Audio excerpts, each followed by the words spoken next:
Welcome back to my channel. तो जैसा कि हमने हमारी पिछली वीडियो में फाइलम पोरीफेरा के बारे में पढ़ लिया था पूरी उसकी कंप्लीट इंफॉर्मेशन के साथ, तो अब हम जो हमारा सेकंड फाइलम है फाइलम सिलेंट्रेटा उसके बारे में पढ़ेंगे, जिसको निडेरिया भी बोला जाता है।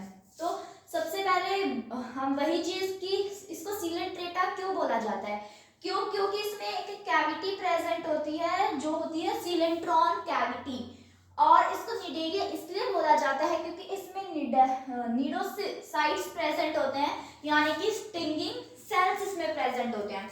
अगर इसका हैबिटेट देखें तो ये सोलिटरी होते हैं। सोलिटरी का मतलब होता है अलोन, यानी कि ये अकेला रहना भी पसंद करते हैं। ये कॉलोनियल भी होते हैं, यानी कि मिलजुल कर रहना भी पसंद करते हैं। ये सिसाइल होते हैं। सिसाइल का मतलब हमें पता है, यानी कि जो अटैच्ड हो। हमने जैसे कि फाइलम पोरीफेरा में पढ़ा था कि जो फाइलम पोरीफेरा थे वो भी सिसाइल थे, और ये भी सिसाइल होते हैं, यानी कि ये देखो यहाँ पे वो देखो कि ये अकेला रहना भी पसंद करते हैं, ये मिलजुल कर रहना भी पसंद करते हैं, ये अटैच भी होते हैं और ये फ्री स्विमिंग भी करते हैं, यानी कि अटैच भी होते हैं, कुछ ऐसे होते हैं जो अटैच नहीं भी होते, और सारे एक्वेटिक होते हैं, यानी कि मोस्टली इसमें मराइन होते हैं, यानी कि जो खारे पानी से ओशंस वगैरह में रहना पसंद करते हैं। लेवल ऑफ ऑर्गेनाइजेशन, इसमें टिश्यू लेवल ऑफ ऑर्गेनाइजेशन होता है, यानी कि जिसमें सेल्स के बाद टिश्यू भी फॉर्म हो। जर्म लेयर इसमें डिप्लोब्लास्टिक, यानी कि 2 जर्म लेयर प्रेजेंट होती हैं। सिलोम इसमें भी एसिलोमेट होता है, यानी कि सिलोम इसमें एब्सेंट होता है। बॉडी प्लान इसमें ब्लाइंड सेक बॉडी प्लान होता है। सिमेट्री रेडियली सिमेट्रिकल, यानी कि 2 इक्वल हाफ्स में डिवाइड कर सकते हैं। सेगमेंटेशन एंड नोटोकॉर्ड ये दोनों एब्सेंट होती हैं। अब हमारे पास 2 बॉडी फॉर्म्स है, एक होती है पॉलिप और एक होती है मेडुसा। अब ये दोनों क्या होते हैं, जो पॉलिप होती है वो सिलेंड्रिकल शेप होती है। सिलेंडर कैसा होता है हमारा, ऐसा होता है ना सिलेंड्रिकल शेप, ऐसे होते हैं हमारे पॉलिप सिलेंड्रिकल शेप के। एंड जो मेडुसा होते हैं वो अम्ब्रेला लाइक होते हैं। अम्ब्रेला लाइक यानी कि अम्ब्रेला हमारा कैसा होता है, ऐसा होता है ना अम्ब्रेला, ये अम्ब्रेला लाइक होते हैं। ये सिसाइल होते हैं। सिसाइल हमने पढ़ा है, सिसाइल यानी कि जो अटैच हो किसी भी चीज के साथ, यानी कि जो हमारा बेस होता है उसके साथ अटैच होते हैं। और मेडुसा होते हैं फ्री स्विमिंग होते हैं, यानी कि किसी के साथ अटैच नहीं होते, खुले हुए होते हैं, ठीक है, खुले स्विम करते हैं। जो पॉलिप होती है एसेक्सुअल होते हैं एंड मेडुसा होते हैं सेक्सुअल होते हैं। पॉलिप में कोई भी स्टेटोसिस्ट प्रेजेंट नहीं होता। स्टेटोसिस्ट क्या होता है, स्टेटोसिस्ट होता है एक बैलेंसिंग स्ट्रक्चर। स्टेटोसिस्ट होता है बैलेंसिंग स्ट्रक्चर। अब खुद सोचो, जो पॉलिप क्या है, सिसाइल है, यानी कि अटैच है। अब जो अटैच है नीचे जो जुड़े हुए हैं उनको बैलेंसिंग स्ट्रक्चर की जरूरत पड़ेगी? नहीं पड़ेगी। तो बैलेंसिंग स्ट्रक्चर की जरूरत किसे पड़ेगी, जो फ्री स्विमिंग कर रहे हैं, जो किसी भी चीज जिसके पास कोई सपोर्ट नहीं है उसी को बैलेंसिंग स्ट्रक्चर की जरूरत पड़ेगी। तो मेडुसा क्या है, मेडुसा फ्री स्विमिंग है, यानी कि खुला है, ये कोई भी मतलब इसके पास कोई सपोर्ट नहीं है, इसलिए जो हमारा मेडुसा होता है उसके पास टेस्टोसिस्ट प्रेजेंट होता है। जो पॉलिप है उसका एग्जांपल है एडेंशिया और हाइड्रा, और मेडुसा का एग्जांपल है ओरेलिया, जिसको जेलीफिश बोला जाता है। अब आता है मेटाजेनेसिस या फिर अल्टरनेशन ऑफ जनरेशन। ये क्या होता है, ये होता है पॉलिप का मेडुसा में और मेडुसा का फिर से पॉलिप में कन्वर्ट होना।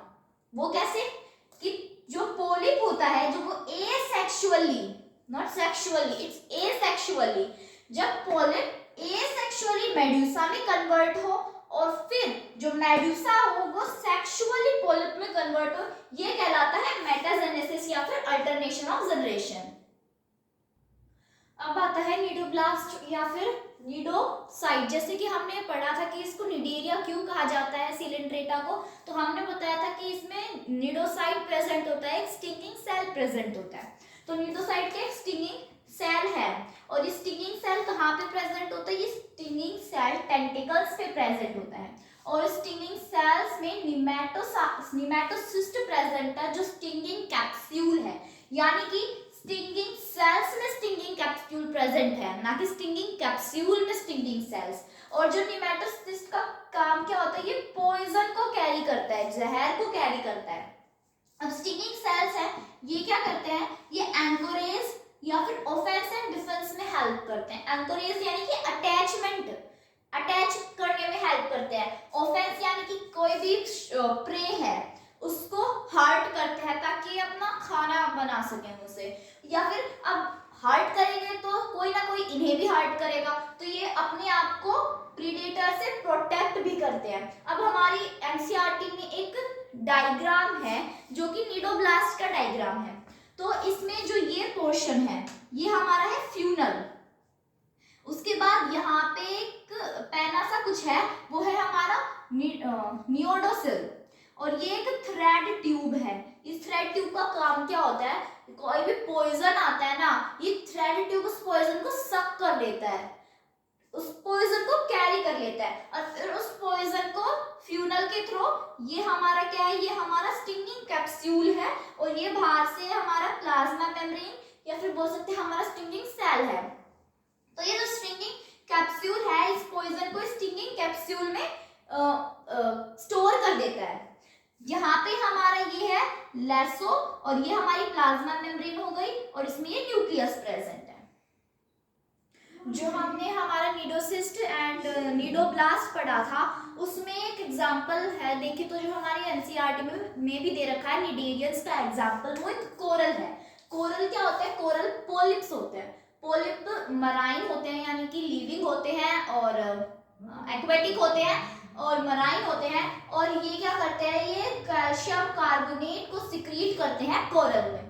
फिर उसके बाद इसकी फिजियोलॉजी देखें तो जो डाइजेशन होता है वो इसमें इनकम्प्लीट डाइजेस्टिव सिस्टम होता है, और both intracellular and extracellular digestion इसमें प्रेजेंट होते हैं। रेस्पिरेशन इसमें एब्सेंट होता है, सर्कुलेशन एब्सेंट होता है, एंड एक्सक्रीशन भी एब्सेंट होता है। ये याद रखने का पॉइंट है, इसमें स्टार मार्क कर लेना कि जो फर्स्ट टाइम जो एपोलर न्यूरॉन्स थे वो सीलेंट्रेटा में ही डेवलप हुए थे। नर्वस सिस्टम में देखिए for the first time apolar neurons developed, यानी कि नर्व सेल्स ने पहली बार नर्वस नेट को ऑर्गेनाइज किया था, सबसे पहली बार सीलेंट्रेटा में।